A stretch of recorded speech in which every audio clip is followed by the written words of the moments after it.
I got good news and I got bad news on this edition of Celtics Today by Chat Sports. My name is Tyler Smith, and we have the latest update on Jayson Tatum. And spoiler alert, that is the good news. In the back half of today's show, we'll talk about what happened on Wednesday night in Denver, and we'll talk about the threshold that the Celtics did not hit, 40-20. But before we dive into all the bad stuff, we're going to talk about the good stuff. And if you're fired up for Jayson Tatum's return to the Boston Celtics, because we are almost there, do one thing for me. Go down below and hit that thumbs up icon. Like today's video if you're fired up for JT to return. Because we are 3 days away. Not saying that Jayson Tatum is guaranteed to return in 3 days, but we are 3 days away from the NBC Sunday Night Flex of the Philadelphia 76ers game on March 1st. It went from 6 o'clock to 8 o'clock Eastern, prime time. They're releasing the documentary and all this stuff in between the NBA Sundays. It just feels like there's a possibility that JT could return this week. And the latest report from Shams Charania is even more encouraging. Here's what Shams said. I'm told Jayson Tatum is a full go in 5-on-5 scrimmages with the Celtics. And right now, it's about him putting together a number of practices and scrimmages to build up his conditions and increase the strength in both of his calves. Full go.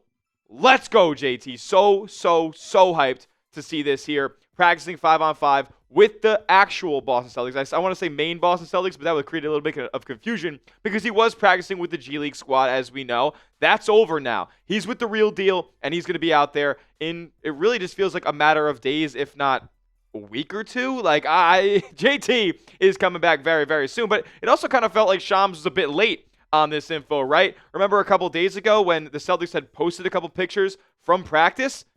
Jayson Tatum going at Luka Garza. I don't think Luka Garza was a part of the any G League activity that Jayson Tatum has been doing here. This is with the real deal. I think this was him shooting over one of the assistant coaches, and then obviously him pointing at the camera as well during that practice. Now, Shams does say 5-on-5 scrimmages, and if you guys kind of know how it works, and you saw Luka Garza in one of those photos, well, JT is not wearing a practice penny. He's not wearing a jersey in practice. He's just wearing that Celtics basketball T-shirt. So maybe that wasn't a photo from an actual 5v5 run, but that's confirmed now. He is out there on the court, running up and down full court with the guys on this basketball team, and he's going to be in the lineup very, very soon. But look, we know they've been keeping everything very, very close to the chest in terms of this Jayson Tatum rehab, recovery, and eventual return. We've seen Joe Mazzulla, Brad Stevens, everybody be super vague the whole time, like really just giving nothing, to be honest. I mean, Brad, even a month ago, was like, we're still a ways away.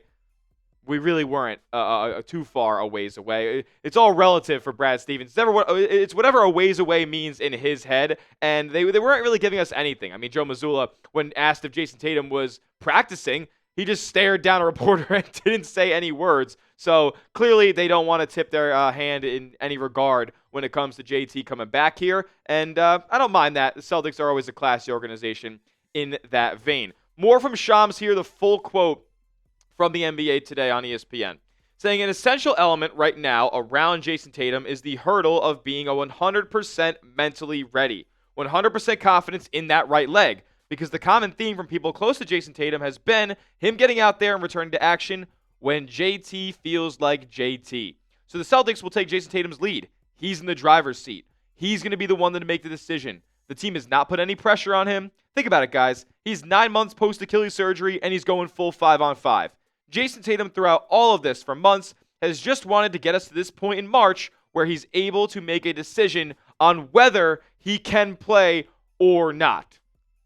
Pump the brakes here, Mr. Charania. Please stop the nonsense. Stop the will he, won't he, all this good stuff. Come on. Jayson Tatum is obviously coming back this season. There wouldn't be this entire parade, an entire, narrative and charade going on around JT if he was going to return next season. They would have saved all the commercials and the documentaries for over the summer or leading up to training camp to get people hyped up about the beginning of the season. His sponsors wouldn't do this Amica commercial where JT gets introduced to a starting lineup at the end of the commercial. He would not, they would just not do that type of commercial. It would just be a rehab and recovery commercial. It would have nothing to do with JT checking back into the game if he wasn't coming back in the next week or so, or next week or a couple weeks. Who knows how far it could actually be out. As it currently stands, The latest date that I think JT ends up returning is March 14th against the Washington Wizards. That game got flexed on the NBA TV. JT's lucky number, 314. Remember, he took the $314 million Supermax. He's from the 314 in St. Louis. 314, it would make a lot of sense, but Amika wouldn't make this commercial if we weren't getting really, really close. We wouldn't have the Quiet Work documentary that's not only published on Jayson Tatum's YouTube channel, but also on NBC in between the East and West Coast games on Sundays if he wasn't coming back. We're getting very, very close, folks. I cannot wait. And we might just be live here on the channel for when JT suits back up for the first time. Should we go live for Jayson Tatum's first game back with the Boston Celtics? I want to hear from you guys down in the comment section. Hopefully it's a resounding yes. I want to, but we're not going to go live unless you guys want us to. Should we go live and do a live stream, a watch party for Jayson Tatum's first game back? Why for yes and for no? Comment down below. All right, good news out of the way. Don't click off the video, though, because you know what? We still need to talk about the bad, and there's some key information about the Celtics still potentially winning the NBA title that we'll talk about to wrap up today's show. Before we do that, I gotta tell you guys about our sponsor on the program, as this episode is brought to you by Prize Picks. Shoot your shot on Prize Picks and get $50 instantly in lineups when you play your first $5. That's right. Prize Picks is now giving you $50 in lineups when you sign up and play your first $5.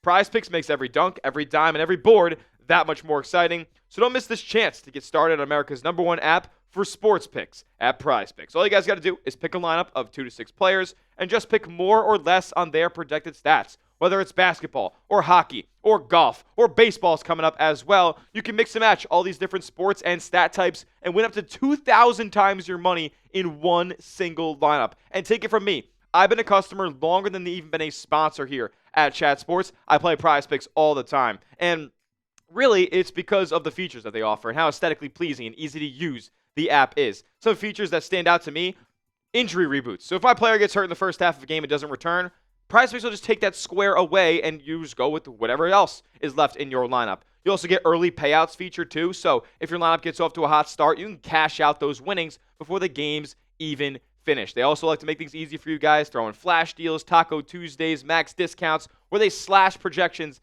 by a lot to make it easier for you guys to cash out on Prize Picks. So take advantage of it all. Download the Prize Picks app today and use code CLNS. I think you see in the bottom right of your screen there to get $50 in lineups after you play your first $5 lineup. That's code CLNS to get $50 in lineups after you play your first $5 lineup. Prize Picks. It's good to be right.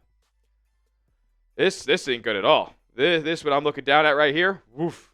One of the more brutal offensive showings from the Boston Celtics this season. And let's be honest, they kind of got punched in the mouth defensively. They saw defense from the Denver Nuggets that is likely going to be the defense that they kind of see once the postseason comes around. And they were caught a little bit off guard by it. The second leg of a road back-to-back here, played in Phoenix the night before, then played in Denver the next night. They really just ran out of gas. But they did kind of run out of gas at the wrong time because they have now lost their 20th game before their 40th win. And we'll talk more about that in a second. JB just wasn't good enough. He sat out the Phoenix Suns game to rest, I would say, in order to be ready and fresh for this game in Denver. But he didn't really show up to the level that he's been at this season. 1 for 6 from 3, 7 of 21 from the field. Just incredibly inefficient. But, you know, still making an impact on the glass and what have you. Like, he's been a guy who's driving this team. Although 4 turnovers, it's not great. It's kind of around where he's at on the season average. Would really like him to just cut those down a little bit. I think the return of Jayson Tatum will do that. The real reason the Celtics lost this game was because primetime Pritchard struck again. Too many times this season against top defenses, like, it makes a lot of sense to me now, the performance that Peyton Pritchard had in the Laker game last week, because, well, they don't play defense. When Peyton Pritchard comes up and plays against some of the top defenses on the Celtics schedule this year, San Antonio, Detroit, Denver, he's put up lines that are closer to this than the one that was put up in the Laker game. And look, another guy who's going to greatly benefit off a JT return is Peyton Pritchard. He could play more off of the ball as well, but this was not a good showing here. And it's just a little bit concerning when you think about how the Celtics have played against the top contenders in this league this season. The teams who have hit 40-20, at least a couple of them. Peyton Pritchard has not shown up, and we'll be monitoring that as we get closer to the postseason. Derek White was really not the worst of anybody, but he did have like the worst plus-minus in this game. He was a minus 20 against Denver. 20 points, 6 rebounds, 3 assists, 3 turnovers. That was pretty uncharacteristic for Derek White. So I would like to tone that down a little bit, but he wasn't even close to the most inefficient player on Boston last night. No, that was Peyton Pritchard and definitely Nikola Vucevic as well. Couple of stinkers from Vuce, if you ask me. He was getting a bit more active on the glass on Wednesday night, but you bring in a guy to be a floor spacer and be a threat on the perimeter, or at least, all 3 levels of the offensive game, and he just wasn't. And he's had a couple of really inefficient shooting nights so far as a Celtic. And I know we're not asking Vooch to be an All-NBA level player or even an All-Star level player at this point, but you got to give me more than this, no doubt about it. Baylor Sharman had a 3 taken away that actually, I think, cut the lead to 8 in the fourth quarter, and he had his foot on the line. I was pissed that they took it away. And once they did that, I was like, all right, there's really no chance that Denver came back and scored a 3 of their own. It was a 6-point swing. So, yeah, I didn't mind what I saw from Sharman last night. They would have liked him to get a little bit more active on the glass, but, 3 for 9, 3 for 8, just not the best overall sharp shooting from him, considering that's what he was brought in this league to do. Neemias Queta wasn't great either. Want to see him get more active on the glass here. Had a block, but really, he was kind of getting moved around by Jokic, which, natural in this league. He kind of bodies everybody up. And as well as, Jonas Valanciunas kind of had his way with the Boston Celtics in this game. So Queta's got to get a little bit tougher in that regard, and hopefully Vooch plays up a little bit so they can kind of run these on-off big man lineups at a bit more success once we get to the postseason. But at the end of the day, I don't want to harp too much on this one because, look, like I said, second leg of a back-to-back, like on the road, trying to hit 40-20. Nuggets also just lost to the Steph Curry-less Warriors. So I wouldn't put too much stock into this game, especially when you consider the Celtics shot 12% less than they normally do on field goals in general. They shot 9% worse than they normally do from three-point range, and they forced 4 or 5 less turnovers than they normally force on average. Denver kept things incredibly clean. They needed to win that game, I think, more than the Boston Celtics did, so they went out there and took it to them. I can't get too mad about this one, considering I think Denver's a really good team, too. They just had some rough losses, and they needed to get a get-right game, and this was it on the second leg of a back-to-back on the road for Boston. Joe Mazzulla said this about the performance and where they could improve, because usually he has about 10 to 15 different plays or possessions that they could point to in film and improve upon. He said there's probably, we talk about 10 to 15 possessions, maybe you want to pick 30 today. And we'll see how we approach preparation for our next game, and I think that can dictate how well we handled today.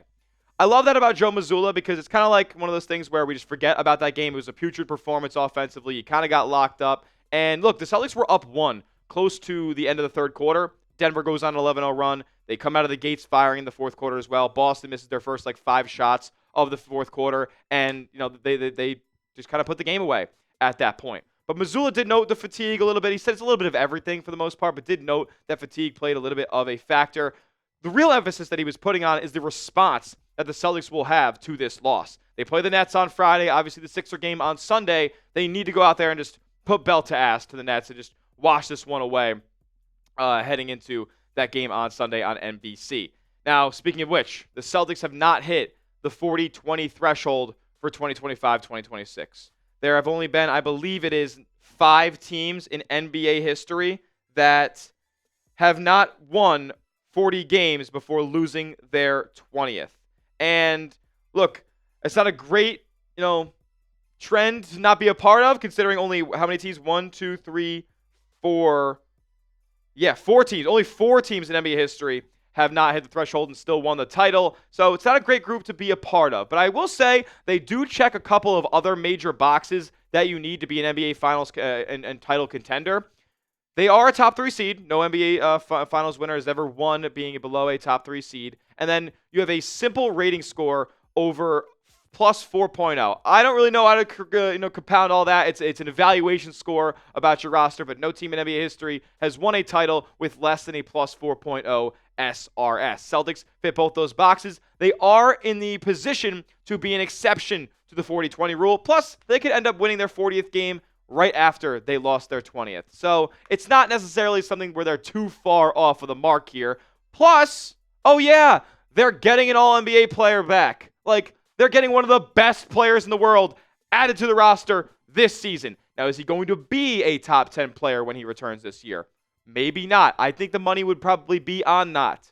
But can he be 75% of the All-NBA first-team player he's been for the past 4 seasons? Can he be 75% of a guy that can play off the ball, can play on the ball, can fit anywhere, can play some of the best off-ball defense in the NBA while being a good on-ball defender as well? They're going to get that guy back. And there's been an instance, multiple instances actually, throughout the teams that have not hit 40-20 and won the title still, where this kind of thing sort of applies. One being the Detroit Pistons back in 2004, adding Rasheed Wallace. But I'm not going to go out there and say that JT is comparable to Rasheed Wallace. I'll compare Jayson Tatum to Clyde Drexler, added to the Houston Rockets mid-season. The Rockets were 40-25 before winning the title. They had an All-NBA level talent in Drexler, and they end up winning back-to-back. So I'm gonna choose to believe the Celtics have a pretty good chance, and they're gonna go out there and emulate what the Rockets did 30 years ago, because that year, Olajuwon about 5th in MVP voting, kind of similar to Jaylen Brown. It just kind of makes sense that these two teams align a little bit. I'm choosing to believe the Celtics can still win the title, getting JT back, even though they didn't hit 40-20. Do you guys believe that? Do you guys believe the Seeds could still win the NBA title this season with a Jayson Tatum return? Obviously, I don't think they can win it as currently constructed. We saw that on Wednesday night. Can they win it with JT coming back, though? Type B for believe they can. Type D for don't. Let me know your thoughts down in the comments section, as that will do it for today's show. Give me a follow over on Twitter at Tyler J. Smith. 2 H's because the name's common, but I am not Love Talking C's over there. And subscribe to the channel as well. YouTube.com/Celtics TV for the latest and greatest on your C's all season long. More Jayson Tatum updates on the way. We'll see you guys next time. And as always, let's go C's.